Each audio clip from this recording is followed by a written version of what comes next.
You smell that? It's a sweet, sweet smell of giving a damn. Brandon Sprague, Danny Meringue, here on the Jack Ramsays post-game show. Blazers win. Wasn't sure we were going to see it tonight. Blazers win 118-113, ladies and gentlemen. Much more of the Stotts-era Blazers tonight. It looked awfully familiar. Cardiac Kids getting it going with, Damian Lillard playing 40 minutes, CJ McCollum playing 40 minutes, and then a smattering of everybody else. Lo and behold, it turned into a victory. I thought your dog farted. I didn't know you were starting the pod with it smells amazing, doesn't it? I'm like, what is he talking about? No, look, it was an interesting game at the start. I mean, didn't it kind of have a feel of, oh my God, are they completely rolled over as a group? The first quarter, I had to fill in for Dave Deckard for the first quarter tonight to do the recap. And he's like, hey, can you cover it for me? I'm like, sure, no problem. I do that all the time. Yeah. And, there's the autoplay. God, I love the autoplay from the 4-letter network, you monsters. It always comes on 5 minutes later. You jerks. But I filled in, and I got through it. I was just like, I wanted to be a bigger smartass in the write-up than I was. And I just like, I don't care. Like, but the bench unit saved it for me. Mm-hmm. It's enough. I was like, we're back on this whole thing. But the vibes transferred. The vibes transferred. Do you think it was it had to have been the most complete team game they had, right? They played 3 1/4 quarters. I mean, but I meant more like of just people who contributed. There was different storylines. There was different storylines throughout the night. Yep. I don't really want to talk about Nurk because he was the only one who was kind of a downer. But he didn't play at the end when it mattered the most. So he did not play neither him nor Covington played the entire fourth quarter. And Chauncey has already said in the post game that it was about matchups. And I'm like, Covington's 6'8", 6'9". Like that seems like a pretty. Cov gave you what he needed, what you needed. Cov gave you a good game tonight. Nurk not so much, but to me it was Nas playing at the end, CJ making huge plays. Larry Nance Jr. probably won this game for them. Probably. Dame looked pretty close to Dame. I'm going to push back on that here in a little bit, but I think that the general Dame vibe mattered more than particularly how he scored. Well, I mean, he obviously wasn't going for 45 and doing step back 30-foot threes, but he just looked a lot more comfortable out there. Yeah. Now playing 40 minutes is a little problematic, but all in all, I thought you got a lot of contributions from a lot of guys tonight. Yeah, overall, it was a massive, massive game for this team. And like you said, it was a little terrifying to start. The first 6 minutes of that game, I believe Zeller checked in with 5:45 left to go in the first quarter. Nurk went out there and tried to kind of fake it till he made it kind of a deal. Got that post-up opportunity and threw it off the backboard so hard I thought he tripped and fell. It was like he wants it so bad. Let's not talk about him. But it leads into the other stuff. He wanted it so bad. I think the starting lineup kind of all was in the same position where they all wanted it so bad, but instead of doing things to make it happen, they figured if they could just kind of fake their way through it, something would happen. And it was the complete opposite because they did it on the offensive end. They didn't go after it on the defensive end. And then it was like, ruh-roh. Yeah. But credit to Chauncey. Call the timeout. Nurk's out. Zeller's in. So I think Nas came in that sub too. But the vibes went right back up. Anthony Simons had already checked out into the game. You had that Zeller play where it was the offensive rebound where Big Handsome put his face on the line yet again, diving into the front row, saves it. It works its way over to Larry Nance Jr. Larry Nance Jr. little drop-off passes. Anthony Simons sinks to the corner. Boom, splash, 3. And all of a sudden it was like, and the collective, you could feel the collective energy in the building kind of like, oh, God, finally somebody gives a damn. And it built from there. Yeah, the sub pattern was Zeller came in at the 5:09 mark, or the 5-minute mark. Yeah. 5 minutes and some change, and then it was Ant, Larry, and then Nas. So all right after each other. Oh, bang, bang, bang, bang. It was those three came in at the same time. I'd say, yeah. So Ant came in for CJ, Nance in for Norm, and Nas in for Cub. But I mean, that continues to kind of be the story for this team. You know, the CJ and Dame gave you some real contribution tonight, but the story continues to be for this team, especially on nights where they look good. It's driven by the bench. It's the energy that you're getting from those guys off of the bench. Yep. It's Larry and what he brings. It's Ant and his quiet confidence and his kind of resilient attitude. And it's Nas knowing what he needs to do to impact the game. And then even Cody, you know, Cody's had a couple quiet games this year where we don't really talk about him. He doesn't really do all that much. Mm-hmm. I kind of thought, and this is going to sound a little ridiculous because they played such a good game, but I thought Cody kind of set the tone when he did that dive into the 100%. Crowd, saved that ball. I thought that was a huge play in the grand scheme of things. And in the moment, it felt big. No, I don't disagree at all. I genuinely think that was the play that kind of flipped things around. As you kind of dive into that game, the good things that came out of the game really started to happen then.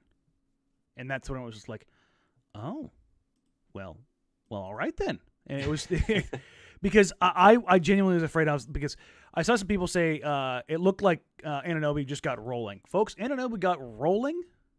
Anunoby got rolling because they didn't give a damn defensively. It was one drive, one pass, one relocation. It was 2 passes. That was it. 2 passes was unlocking this defense in that first 6 minutes of this game. And Anunoby was the beneficiary. And OG is shooting 42% three. Like, not the guy to leave. No. I'm sorry. It was Pascal shooting 42. Oh, Anunoby came in shooting 34. I'm sorry. Yeah. No. But his shot profile projects him as like a 38 to 40% 3-point shooter. So I was going to say, like, even if it was 33, 34, it doesn't give a damn. He's that wide open. He's not the one. Shoot. Yeah. He's been figuring it out. And I was like, oh, you got to be shitting me. Like, that was my feeling. That was kind of my thought too. I was like, we're really going to do this. We're going to leave guys wide open all night again. Like, really? And you wanted it so bad, but bench unit comes in. Like you said, you have the Zeller play, which, fantastic. I'm not going to get mad. I'm going to channel my zen for Ant only playing 16 minutes tonight because Dame and CJ were on their first real, like, heaters of the year. Yeah, I was going to say tonight kind of felt like a night, though, and it's probably not going to be the norm, but tonight kind of felt about right, I think, with minutes, just the way those two were playing. And you know, Ant was okay. He wasn't awful. He wasn't great. They both – here's the thing. They both needed it, and it's not to say that Ant doesn't need it, but Dame and CJ have struggled for long stretches, and those are your guys. So you're trying – as much as getting the vibes right matters – getting your guys back on track so they can make some plays to maybe jumpstart the vibes is probably even more crucial. So with that in mind, I hope you really appreciate my title for the headline tonight. Oh, no. Scotty doesn't know. Yeah, I do like that. About Damian Lillard. Yeah, that's a good one. Blazers again, 118. Raptors, 113. Everybody, you're just coming in now. Welcome to the Jack Ramsays postgame show. I'm Danny Brings. This is Brandon Sprague. If you haven't already, please subscribe to the show here on YouTube. We are getting ever so close to our goal of 2,000 by Thanksgiving. So if you're like just a little bloop, it's free. Click the subscribe button. We appreciate you. We'll keep talking Blazers here, particularly Damian Lamont Ollie Lillard Sr. So, I want to throw this out there first. How many times do you think Damian Lillard got hit tonight? Oh, man. That he didn't get fouls? No. Just how many times do you think he got hit tonight? Because there's a number tonight that is pretty ridiculous. Got hit. So did you track this? I have almost a dozen where I was like, that could have been called a foul. Okay, I was going to say somewhere. I was going to say somewhere in the range of 13 to 15, maybe. It felt like a lot of possessions he got hit. He got 1 free throw tonight. I was going to say, how many free throws, Danny? 1. And it was a technical. Yeah, it was. But Dame did not deter despair. And as much as Cody Zeller's moment kind of ignited things, Dame kept it going. And Dame kept it going by putting the onus on everybody else as far as the officials to go, okay, that's cool. Here's what I'm going to do. I am going to drive, and I'm going to drive, and I'm going to drive, and I'm going to drive. And if you're not going to call this because they're beating the hell out of me, guess what we're going to do on the other end? We're going to beat the hell out of them. Yep. And I think that was a weird different way because Portland isn't great about being physical on the point of attack. Nurk's pretty good about being physical around the rim for the most part. But they just aren't a physical team. But I think they saw Dame's getting murdered. Can we get away with murder? Mm-hmm. And I think that fed into it because I saw OG, I saw FEV, I saw Siakam. I saw guys getting smacked to hell tonight on both ends. And to be honest, I'd rather the game be called like that, with the exception of Norman Powell getting his arm taken off on a dunk attempt. Oh, my God. Jeez. Were you surprised when Dame got the tech out of that timeout? We just come back from the commercial and there was a tech on Dame. Were you surprised that next possession? There was a makeup call. He drove and he went in between the two defenders. I thought it was clearly a foul that he got bodied. Mm-hmm. He ended up getting the layup, but they didn't call a foul. I was surprised by that because usually guys like that, they talk to the ref after a tee. That usually is an indicator the ref is going to give them that next questionable moment. And Dame's testing those boundaries, and I like the fact that he got teed up. I like that he's politicking. I like that he's doing all of that. He finishes the night 24 points, 8 assists, 4 rebounds, a very Damian Lillard line. However, Brandon Sprague, he had a nice slash, 10 of 21 from the field, 3 of 6 from 3. This is a very different Damian Lillard.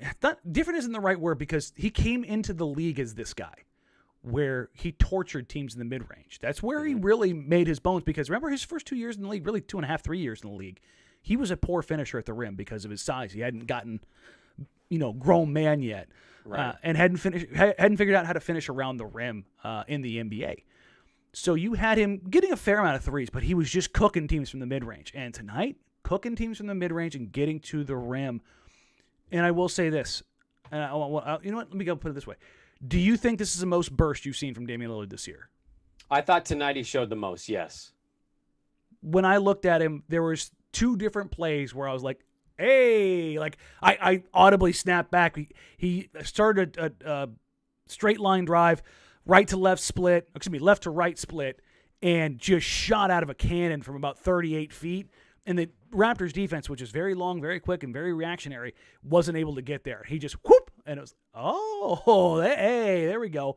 He had that, and he had that step back long fade in the corner where he has to open up his core and really let a shot go, and it was just wet. I was like, okay, now we're starting to see a little, and I don't think it's just one day. Like I said, I think that Toradol is working its way in there real well. Well, the thing about his threes, we're not seeing quite the volume, but I think that's the indicator of the injury that we've talked about for a long time now. But I like that he's kind of limiting himself. He did have one moment where he did like a deep step back. I want to say it was on the right, kind of like the right wing area. And he did the step back. He completely airballed it. The one he left like 6 feet short? Yeah. And I was like, that's the injury kicking in right That's there. exactly what I did. I was like, I think that was I'm feeling myself right about now. Yes. Let me check. Let me heat check this real quick. And he was like, it's not quite. But overall, Damian Lillard, I'm the captain still. That's what I came away with tonight. Let's go for his backcourt running mate, Mr. Sprague. CJ McCollum, much maligned recently. My headline for CJ McCollum tonight, Mr. Sprague, is go out there and totally redeem yourself. Because I love that you went through and made headlines for like every single player that played tonight. Listen, I had a nice little bit of fun tonight. But how about, can we talk about the block of the year? I was going to work my way there. Okay, all right. You know what? Screw it. Go ahead. Go. I couldn't believe it. Like that dude. On that dude, as high as he was. Look, CJ, we know he doesn't have quite that athleticism. That was so well timed by him. And I was surprised he didn't react more to that moment. He was just so locked in. He got the block and he instantly he dropped, he turned around, he saw what was happening. I thought we were going to get some fire from him, some celebration of some sort, but he didn't. But that block was sensational, man. The timing it takes for a 6'3" dude to do that to Scotty Barnes, one of the best young athletes this league has. That cannot be overstated. I just tweeted this out because I wanted to make sure I got this thought out there. After that block, CJ McCollum is definitely getting drug tested.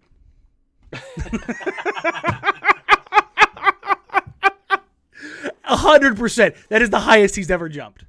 Easily. And listen, the chase down block that he got against Denver was a great block. Mm-hmm. And I do appreciate CJ in the post game saying, "I got up a little bit late. He didn't see me coming." But that's the most he's ever gotten up. This is a guy, he has rim checked multiple dunks in his career. And not because he's hurt, but because he just doesn't have the bounce. Yeah, he's going to be the guy that when he retires, somebody goes, "Did he ever dunk in a game?" And somebody's go, "I saw it once. I saw him dunk." It was a hell of a play. And honestly, I thought his play, and again, I'm going to discard the first 6 minutes of the game because I thought everybody was trash in the first 6 minutes of this game. It was really bad. The story of the game is the bench. No matter what we talk about here, the story of the game is the bench. They lit the fire. Toronto. But yes. for once, the starting unit came back in and was like, "Oh, that for me?" And they carried it. That was the thing that mattered tonight. Sorry to interrupt you. I wasn't trying to do that again. But no, interrupt me, damn it. I think they started the fire. I think you saw the starters kind of get the fire going. I thought the fire was really fully built at the end when it was a mix of the starters and the bench. Yeah. And realistically, that has been the case all season when you've had a mixture of the bench and the starters out there. That starting five, that last 24 games of last year, that crock of shit that Neil kept selling over and over and over again, their net rating is good because they've had some periods where they've gone nuclear, but consistency has just not been there at all this year. Among the teams among the lineups that have played the most minutes together, they're about as much of a push as you can get. And that's kind of a bummer. But those mixed units, by the time I need to take a look, Cleaning the Glass may update it. They may have crossed the threshold. But for those mixed units, they were both approaching like 100 possessions apiece. Once those things cross that threshold, it's going to be very interesting to see where those mixed units fall because it's going to go, yes, you're going up against non-starting units, but maybe it's kind of like a precursor to, maybe there's a little something here. Yeah. Speaking of a little something here, CJ McCollum, 11 of 18, 5 of 10 from 3, 29.6 assists, 3 rebounds. Outside of a couple CJ moments of pound, he looked like he was much more simpatico with the rest of the team tonight. And I thought that was probably the most it's been together this season. Now, again, knocking down shots, especially threes, is the best potpourri in the NBA. It will cover up a lot of sins. The Blazers' defense tonight was not good. But I will tell you, they were game. And that is something that has not been there most of the year. Do you want to go Nas? Do you want to go Nance? We can. I just wanted to throw in a note on CJ. Like, I don't think he was shot hunting tonight. It felt like all his shots were coming kind of within the flow of what they were doing. And that's kind of always been my thing is when CJ, he had one, and I can't remember when it was. I'm blanking on that. But he came and he got the ball. He kind of came to the right off of a light screen, and he just was right on the wing, and he hit it right in rhythm. It was a perfectly timed shot, perfectly in rhythm. And that's the CJ you like to see, not the ball not dominant. Hunting a shot. Yes, and when he does that, they get in trouble. And I thought tonight he really just kind of played within the flow of what the game was. And, he was getting his looks. He had a decent amount of assists for, who he is as a player. And I felt like he was playing within what they were doing and not so much playing kind of on his own. And sometimes he tends to do that quite a bit. And that's when it really bites him. Whereas when he does what he did tonight, they can be a really good team. Offensively, they're going to be special. And this is kind of what we've talked about. And I think it's kind of funny that the Blazers looked their best offensively for 3.5 quarters when they were playing probably familiar basketball. And that's not to say Chauncey's style or system is wrong. In fact, I probably lean more towards how the effectiveness of what Chauncey wants to accomplish. But those guys don't play that way. That's just not what they do. They run very, very simple sets, and they get guys in spots that make sense. I think there's probably they were closer to maybe the idea of what Chauncey wants to do, which is more guys initiating the offense and getting out into the sets a little bit sooner. So maybe that's the baby steps. But again, knocking down shots matters. And there's a really good point in here from Christopher Bridges, or I should say a good question. All of our wins have come from us bringing intensity. How do we get more consistent intensity? Well, I'm glad you asked, Christopher Bridges, because you know what you do? You play Larry Nance Jr. the human rally hat. That is what you do. Yep. 7 of 7 tonight, 15 points, 5 rebounds, 2 assists, and it doesn't even come close to scratching the surface to what Larry Nance Jr. did tonight. What is your overall takeaway from Mr. LNJ? If you started him, I wouldn't be upset, but this dude needs to be playing a substantial amount of minutes every single night. What game was it where he played like 9? What game was that? That was I'm it blanking. the first game? It might have been the Phoenix game? No, it wasn't the Clipper game. It's the Clipper game. Yeah. It was the one they just lost. Yeah, it was the last one that they played. And we had talked about the post game, like, dude, he may not have been great, but come on, what are we doing here? And that was one of my first, like, what are you doing, Chauncey? Moments. And tonight we saw why he should play all those minutes. I mean, I know he's not going to start over Nurk. I understand that, but we can clearly see that Chauncey has a way and a feel that he'd rather have Larry out there playing a slight small ball 5 than running it with Yusuf Nurkic. And it pays off. It pays dividends for him, man. He was so pivotal for them. And not only on offense. I mean, to be perfect from the field is fantastic. To give you 15 points, you couldn't ask for more than that from Larry Nance. What he brings on the defensive end with his intensity, his ability to kind of stay in front or around guys, his athleticism, it's just not something that play on Scotty, a whole lot. The play on Scotty to close the game was huge. Where he drove him to the baseline. Scotty kind of went up, and he had nowhere to go, so he tried to make it look like he got his shot blocked or whatever, and he dropped down. It was traveling.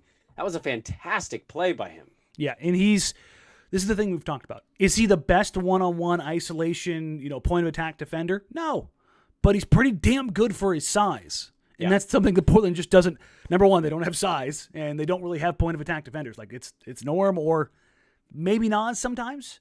And Nas got some great closing minutes tonight. Offensively, he was just kind of like there. I think he hit a clutch 3. And here's one thing. I tweeted it out. I was really, really happy to see Nasir Little knock down a clutch 3 at home, because most of his production this season has come on the road, and it has been like, can this guy get a little bit of love? Like, because he's a guy who I think feeds off the crowd and likes to energize.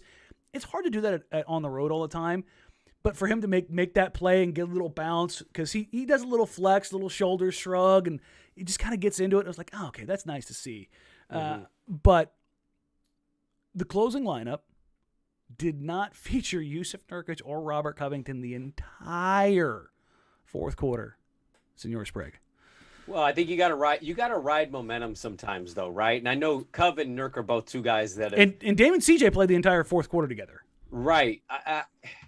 This is tough because I think those are two players that we obviously talked about in the pre. We've talked about them all year of what's up with them. Cov had a really good night. I thought this was, my leave it was Robert Covington to sit on the bench, and I couldn't have been more wrong. He was really good for them. 4 of 7, 3 of 5 from 3, 11 points, 3 rebounds, 2 assists, 3 blocks. That's the one. As much as I love seeing him knock down shots, he was locked in on his timing. Yes, he was. He still a couple plays of breakdown or cheating a little too much. One thing I didn't notice a ton of tonight was the endless situations of, oh God, here we go. Guys are just falling apart. They're preloading over and over again, falling apart. It's like, come on, guys. Tonight they had a couple of instances. Otherwise, they cleaned that up. That was when you were watching Cov tonight. Were there any other instances where you're just like, get him off the floor? No, I kind of liked what he brought to them tonight. Looked an awful lot like Bob Covington from last year, right? It looked like the Covington that we mostly expected to start this year, and we just haven't seen. I think the end lineup was more a byproduct of Chauncey was recognizing that group was playing really well together. They had established that lead, and the fact they almost choked that away was terrifying, but he trusted them to kind of close that game out. It may have something to do with attitude or whatever between Cov and Chauncey, but I thought overall tonight was more about the feel of the group that you had on the floor, more so than any, narrative that's brewing behind the scenes. Nurkic, I just think he's going to play Nurkic anywhere from what he played in 18 minutes to 24 minutes most nights. Let's hit on that. Nurkic won't be happy with that, Danny, but you know what? I like that Chauncey doesn't give a damn, and he's willing to stick to his guns and play the guys who he feels comfortable playing. So both Nance and Little both played more than Cove and Nurk. So Cove finished with 23 minutes, Nurkic 18, Zeller 12. So that's Nance Jr. was basically playing center almost the entire time he was out there. Yes, he was. Yep. Which, good to see because Michael J. John here in the most recent comment, ball movement at the end was nice. Yeah, Larry Nance Jr. greases your offense. That is what he does. He keeps the ball moving side to side. Poor man Draymond Green. He'll find some additional playmaking. He runs the floor. We got Draymond Light over here. I mean, that's kind of the player that he is. He's an undersized small ball center who can be good at the point of attack, who holds guys accountable, who doesn't take any crap, who his natural inclination is to make plays for others. Like you have to kind of yell at Larry the same way you do it at Draymond as far as like taking open layups. There was one tonight where he had an open look and at the rim, and he was like, "Let me go ahead and kick it out." And I was like, "Well, Larry, you're a really good finisher. Can you dunk that for me, please?" Be a little aggressive. Granted, he was 7 of 7 tonight, so I'm being picky, but it's because I really like Larry and I really like the fit. I'm really happy to see those two guys get out there and Larry and Nas as far as what they can bring for this team tonight. But let's dive into Nurk a little bit heavier. 5 points, 14 rebounds. Because let's be clear, there are some limitations of running that small ball lineup, and we saw it because Nas is athletic and a good rebounder. But he is not Pascal Siakam sized. No. He is not OG Anunoby strong yet. He is not Scotty Barnes athleticism yet. No. Well, he may never be. Those three Scotty guys. Barnes is in a different. Yeah, those three guys, like that's a lot to deal with, and that's not going to be there on most nights. But that is how they're going to have to play with. They're going to play with a little bit of fire when they go small, especially if they have Dame and CJ on the floor at the same time. That's just going to be the reality because they're both not great rebounders and they're not really that explosive. So it's going to be interesting to see how that part of it plays out. But what was your 30,000-foot view on Nurk tonight? It's tough because it was such a good night for the team. And you don't want to be like, I know, but I can't help but say it, like, we had a better 5 that wasn't starting. I mean, I just, the 14 rebounds, they look good, but like, let's be honest. Toronto didn't really have a center. They didn't have the size that Portland had down low with Nurk.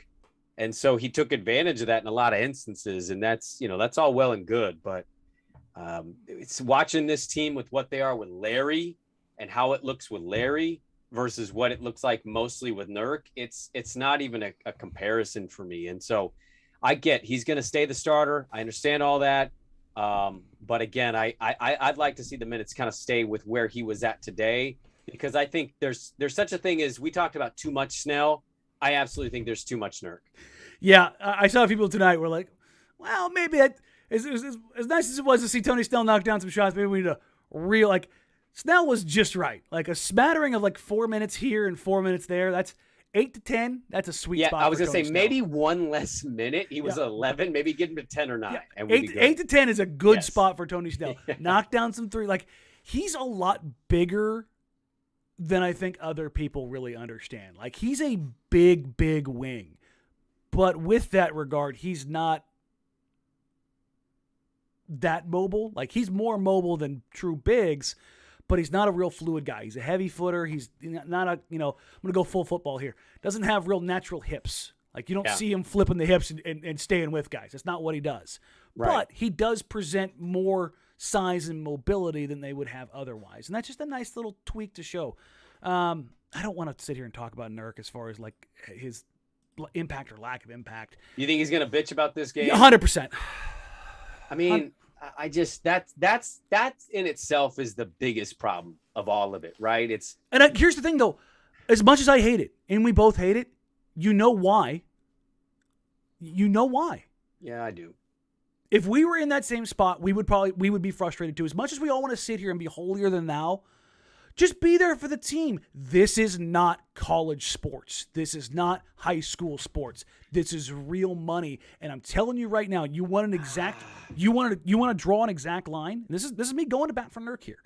DeAndre Ayton took it on the chin last year for the Phoenix Suns, sucked it up, did all the little things. His stats suffered, and they screwed him. Yeah, they did. They didn't pay him. And Nurk is a little leery of that already because of what happened in Denver. You're our guy. You're our guy. You're our guy. Jokic's our guy. So I do as much as it pisses me off and as much as it irritates me, I do fundamentally get where he's coming from.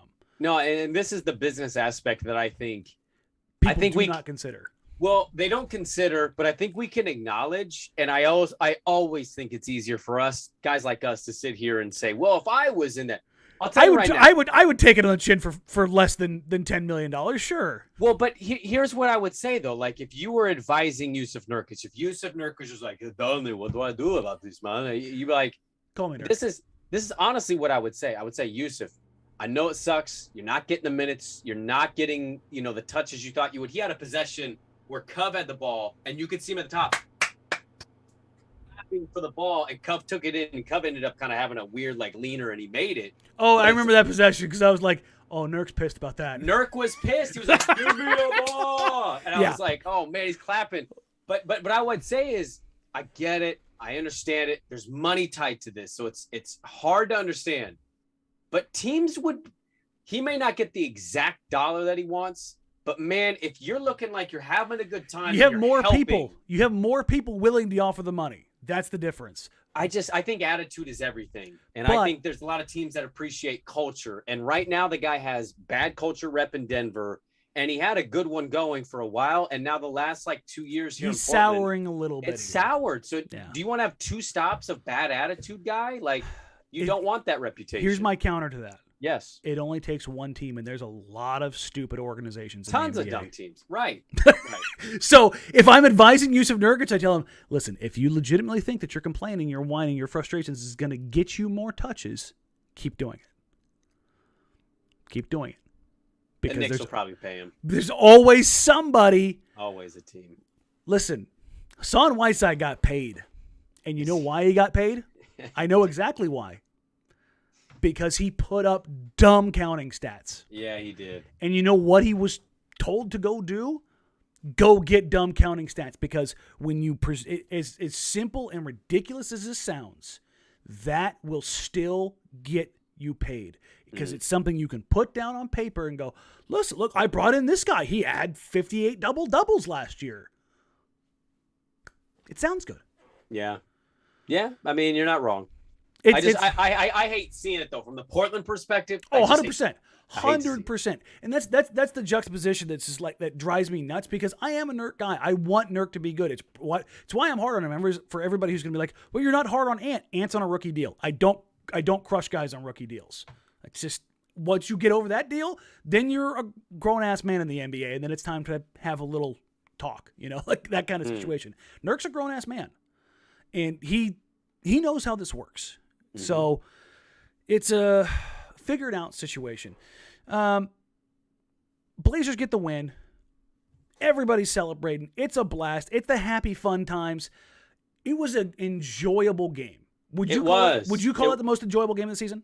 Easily. It was really entertaining. You had an early kind of oh God, here we go. And then you had a nice response. You had bench, you had big plays, you had sharing of the basketball. You said it, not great defense. But they showed up in spots, and they made those pivotal plays. See the CJ block on Scotty Barnes. See the Larry Nance containment on Scotty Barnes. They just had those moments. And so I think for that, plus Toronto coming back at the end, I highlighted this. So if you go to the 5-minute mark, or actually you go to the 7-minute mark, Portland is up 105 to, what was it, 92. It was a 13-point deficit. And right there, you're kind of thinking, man, they're going to be able to coast through this thing. It's it's not completely over, but Portland's going to have an opportunity. Well, here comes Toronto. They go on a huge run. And there was a pass from Van Vliet to Scotty that was sick. Mm-hmm. And Scotty couldn't handle it. Had he hit that, he would have got a dunk. It was rough. It was It was that 9-0 run. It would have been 105, 103, and it absolutely would have sucked the life out of the building in that moment. Oh, yeah. Portland gets that turnover. They respond instantly to that. They get a bucket. The next play after that is the CJ McCollum block. And to me, like, I know Toronto made another run late there, but they had that. They had that. They were there to make plays. Yes. They were there to make plays, and they had not been there in the past. Yes. We haven't really talked about it at all. Eric Fendall says, how about that Gary Trent on a grown man deal? Gary Trent looked good tonight. I think, we talked about this pregame, right? Who was going to have the game? 8 of 16, 2 of 6, 18, 6, 1, and 2. Gary Trent looks like he belongs, ladies and gentlemen. That take that he had on Nas, where he put the shoulder in Nas's chest and knocked Nas down. That was an and one. Yeah, and he didn't get the call. He just screamed it 3 times down the floor. That was so. There was two. I really love these little interpersonal things that happened tonight. Particularly with Gary, he had that one on Nas where Nas is a little bit or Gary's a little bit older than Nas. Like, come on, you're not ready for me yet. But Gary got on CJ defensively, and CJ shook him and buried it in his face. And CJ kind of go, "Hey, Gary." Yeah. and I love that Gary's game for that stuff, because I think Gary did bring out the best in those guys tonight. It was nice to see them kind of get back on it. They needed that almost a little bit. They needed a little bit of villainy. And not that Gary's a villain, but I think that there was a level of competitive tonight that hadn't been there all season. Mm-hmm. And I felt like that was I think a key component in this game, and just kind of how it all came together. But here's the all important question, Brandon: are the Blazers back? No. I actually think they're going to lose Chicago on Wednesday. I will say this: the over hit tonight comfortably. Oh, easily. What's Vegas doing? They keep doing these low numbers on Portland. I don't know. Like, I fully expect those numbers to go boop back up to the 230 range here real quick, because they're still not playing defense. No. Like, I'll say right now, what did Chicago end up beating LA? It was 121-103. I bet you the over-under ends up by Wednesday at 229.5. I would be surprised if it wasn't over 230. What if it's like 233? That sounds about right. Yeah. To be honest. 232, 233, yeah. Yeah, I think not only was the bench impressive tonight, but like you go look at Toronto's box score, and you had 4 players play 40 or more minutes. Well, I mean, they were playing guys that aren't in the rotation. Malachi Flynn, Banton, C. Mahalik, like.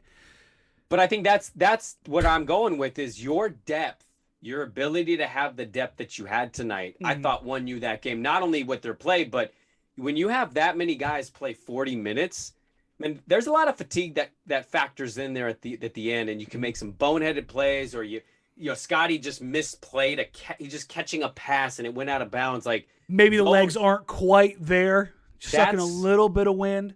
That is when having depth versus playing a team that's a little depleted. That's when it comes into play. And this is everybody's been asking for it. Everybody's been asking for Danny Downer, Danny, whichever way you want to put it. It's Downer Danny, yeah. Okay, Downer Danny. Let's go with that. The Blazers did all of those things tonight against a very, very shorthanded Raptors team and barely squeaked out. Barely won, yeah. What was their final shooting splits? Because it was bonkers when I was looking at it. So the Blazers shot 56-44 on, was it 44 on 36 attempts?